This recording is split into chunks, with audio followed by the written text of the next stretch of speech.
విద్యుత్ శాఖ ఉద్యోగుల సమ్మె పిలుపుపై స్పందించారు సీఎం కేసీఆర్. వారి డిమాండ్లు ఏంటి అనే విషయంపై ప్రగతి భవన్లో విద్యుత్ మంత్రి Jagadish Reddy, Genco CMD Prabhakar, TSS PDCL CMD Raghumar Reddy ఇతర ఉన్నత అధికారులతో ప్రత్యేకంగా సమావేశమై చర్చించారు. ఈ సందర్భంగా విద్యుత్ డిపార్ట్మెంట్లో ఉన్న సమస్యలను సీఎంకు వివరించారు అధికారులు.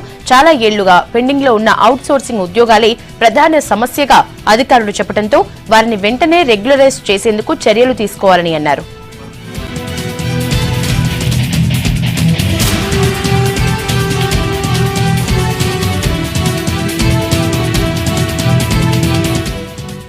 విద్యుత్ శాఖలోని ట్రాన్స్కో, జెన్కో, డిస్కంలలో దాదాపు 1000 మందికి పైగా అవుట్ సోర్సింగ్ ఉద్యోగులున్నారు. వీళ్లలో సబ్స్టేషన్లలో పనిచేసేవారు, లైన్ల నిర్వహణ, ప్లాంట్ల నిర్వహణ, ఆఫీస్ నిర్వహణ లాంటి కీలక విభాగాల్లో అవుట్లో ఉన్న వారిని దశల వారీగా రెగ్యులరైజ్ చేయాలని ఆదేశించారు.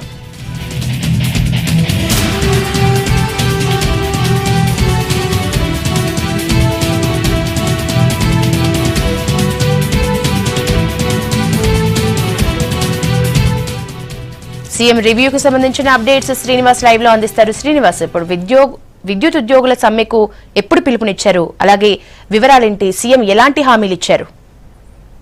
యశోద, విద్యుత్ శాఖలో పనిచేస్తున్నటువంటి అవుట్సోర్సింగ్ ఉద్యోగులు డిసెంబర్ 6 అర్ధరాత్రి నుంచి సమ్మెలోకి వెళ్లాలని చెప్పి నిర్ణయం తీసుకున్నారు. దీనికి సంబంధించి ప్రభుత్వానికి నవంబర్ 3న సమ్మె నోటీస్ ఇచ్చారు. నిన్న వరంగల్లో కూడా పెద్ద ఎత్తున భారీ బహిరంగ సభ ప్రదర్శన ప్రభుత్వానికి వ్యతిరేకంగా నిర్వహించారు. గత కొన్నేళ్లుగా మేము పనిచేస్తున్నాం, అవుట్సోర్సింగ్ విభాగంలో అవుట్సోర్సింగ్ పద్ధతిలో పనిచేస్తున్నాం, తమను రెగ్యులర్ చేయాలని చెప్పి డిమాండ్ చేస్తూ వస్తున్నారు. పలుమార్లు కూడా వీరు ధర్నాలు, రాస్తారోకలు చేస్తూ ప్రభుత్వంపై ఒత్తిడి తీసుకొస్తున్నారు. మిగతా రాజకీయ పక్షాలు కూడా వారికి మద్దతు తెలిపినటువంటి పరిస్థితి. ఈ నేపథ్యంలో ముఖ్యమంత్రి కేసీఆర్ అంటే విద్యుత్ ఉద్యోగులు కనుక సమ్మెలోకి వెళ్తే అంటే కింది స్థాయి ఉద్యోగులతో ఎక్కువగా ఉపయోగాలు ఉంటాయి కాబట్టి కొంచెం ప్రజలకు సమస్యలు వచ్చేటువంటి అవకాశం ఉందని చెప్పి భావించిన మంత్రి జగదీష్ రెడ్డి ఇతర విద్యుత్ శాఖ అధికారులు, సీఎంఓ అధికారులతో ప్రగతి భవన్లో సమీక్షా సమావేశం నిర్వహించారు. అవుట్సోర్సింగ్ ఉద్యోగులు సుమారు 1000 మంది వరకు ఉన్నట్టుగా ప్రభుత్వం వద్ద లెక్కలున్నాయి కాబట్టి వీరందరినీ కూడా దశల వారీగా రెగ్యులరైజ్ చేసే ఆలోచన చేస్తున్నాం కాబట్టి మీరు సమ్మె విరమింపజేయాలని చెప్పి అధికారులకు వారిని కోరారు. శుక్రవారం మంత్రి జగదీష్ రెడ్డితో తమ సమస్యలు ఏమున్నాయి, 34 డిమాండ్లు ప్రభుత్వం ముందు ఉంచారు కాబట్టి ముఖ్యమైనటువంటి డిమాండ్ల మీద చర్చించేందుకు చర్చలకు రావాలని చెప్పి ముఖ్యమంత్రి విద్యుత్ శాఖ ఉద్యోగ సంఘాలను కోరారు. అదేవిధంగా అవుట్సోర్సింగ్కి సంబంధించినటువంటి ఉద్యోగులను కోరారు. కాబట్టి శుక్రవారం కనుక వారు చర్చలకు వస్తే సమ్మె కాల్ ఆఫ్ అయినట్టుగా మేము భావిస్తాం. మీకు ఏదైతే డిమాండ్లు ఉన్నాయో వాటన్నింటినీ పరిష్కరించేందుకు ప్రభుత్వం సిద్ధంగా ఉందని చెప్పి ముఖ్యమంత్రి పిలిపించారు. మరి వారు ఈ శుక్రవారం రోజున వచ్చి మంత్రితో సమావేశమవుతారు అనేది చూడాల్సి ఉంది. మొత్తంగా గత కొన్నేళ్లుగా 1000కి పైగా మంది అవుట్సోర్సింగ్లో పనిచేస్తున్నటువంటి విద్యుత్ శాఖలో ఉద్యోగులు సమ్మెలు చేస్తూ, ధర్నాలు చేస్తూ ప్రభుత్వంపై ఒత్తిడి పెంచేటువంటి ప్రయత్నం చేశారు. తమకు ఈ 34 డిమాండ్లలో ముఖ్యమైనవి 4-5 డిమాండ్లు ఉన్నాయి. ఒకటి, వారిని రెగ్యులరైజ్ చేయాలి. గత కొన్నేళ్లుగా మేము సర్వీసులో పనిచేస్తున్నాం కాబట్టి తమను రెగ్యులరైజ్ చేయాలన్నటువంటి డిమాండ్ను వారు ప్రభుత్వం ముందుంచారు.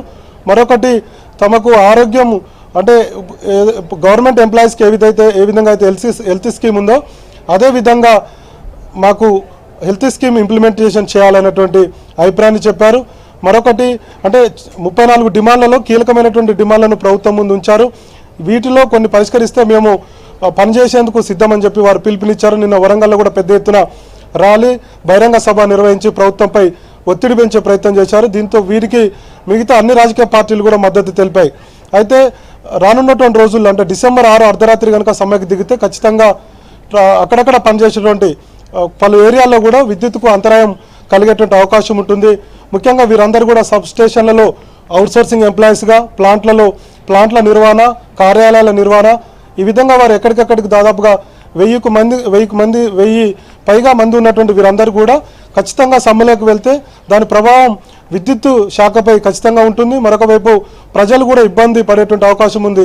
అక్కడక్కడ సబ్స్టేషన్లలో కనుక విద్యుత్ సరఫరా కూడా నిలిచిపోయేటువంటి అవకాశం ఉంటుంది. కాబట్టి దీనిపై కొంత సీరియస్గా దృష్టి పెట్టినటువంటి ముఖ్యమంత్రి కేసీఆర్ ఈరోజు అధికారులతో పిలిచి రివ్యూ చేశారు. మొత్తంగా వారు ఎంతమంది ఉన్నారు, ప్రభుత్వానికి ఒకవేళ వారు రెగ్యులరైజ్ చేస్తే ఎంత భారం పడుతుంది ప్రభుత్వ ఖజానాకు అనేటువంటి విషయాల మీద సుదీర్ఘంగా అధికారులతో చర్చించి వారిని దశల వారీగా రెగ్యులరైజ్ చేసేందుకు ప్రభుత్వం సిద్ధంగా ఉందని పిలిపించారు. త్వరలోనే రేపు శుక్రవారం రోజున చర్చలకు రావాలని చెప్పి వారిని ఆహ్వానించారు. కాబట్టి ఖచ్చితంగా వారు చర్చలకు వస్తే కాలఫ్ అయితే కనుక తమ సమస్యలను పరిష్కరిస్తామని చెప్పి ఆయన పిలిపించారు. ఉద్యోగ సంఘాలు కూడా వారితో మాట్లాడినప్పుడు ఈ విషయంపై మేమంతా కూడా మాట్లాడుకొని విద్యుత్ శాఖ మంత్రి జగదీష్ రెడ్డితో చర్చలకు వచ్చే అంశాన్ని పరిశీలిస్తామని చెప్పి వారు చెప్పారు.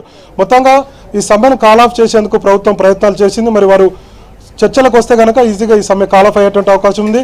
మొత్తంగా విద్యుత్ శాఖలో అవుట్సోర్సింగ్ ఉద్యోగులను రెగ్యులర్ చేసినప్పుడు మిగతా శాఖల్లో కూడా రెగ్యులరైజ్ చేయాలన్నటువంటి డిమాండ్ వచ్చేటువంటి అవకాశాలు ఉన్నాయి. ప్రస్తుతానికైతే రాష్ట్ర ప్రభుత్వం కాంట్రాక్ట్ ఎంప్లాయీస్ను దాదాపుగా 22,000 మంది కాంట్రాక్ట్ ఎంప్లాయీస్ను రెగ్యులరైజ్ చేసేందుకు ఇప్పటికే ప్రయత్నాలు మొదలుపెట్టింది. మరి విద్యుత్ శాఖలో కూడా అవుట్సోర్సింగ్ ఉద్యోగులు ఉన్నారు, వారిని రెగ్యులర్ చేస్తా అని చెప్పి ముఖ్యమంత్రి దశల వారీగా ప్రకటించారు. కాబట్టి మిగతా వారు కూడా దీనిపై డిమాండ్ వచ్చేటువంటి అవకాశం ఉంది. మొత్తంగా అత్యవసర విభాగమైనటువంటి విద్యుత్ శాఖ కాబట్టి వారిని అంటే మానవతా దృక్పథంతో అంటే వారికి ఉన్నటువంటి గతంలో వారు ఎన్నో ఏళ్ల నుంచి పనిచేస్తున్నారు కాబట్టి వారిపై మానవీయ కోణంలో ఆలోచించి తక్కువ జీతాలు ఉన్నాయి కాబట్టి వారు రెగ్యులరైజ్ చేయాలని చెప్పి నిర్ణయం తీసుకున్నారని చెప్పి ముఖ్యమంత్రి ప్రకటించారు. అధికారులు కూడా ఎంతమంది ఉన్నారు, ఎంతమందిని రెగ్యులరైజ్ చేయాలి, ఎంతమంది రెగ్యులరైజ్ కిందకు వస్తారనేటువంటి విషయాల మీద కూడా దృష్టి పెట్టారు.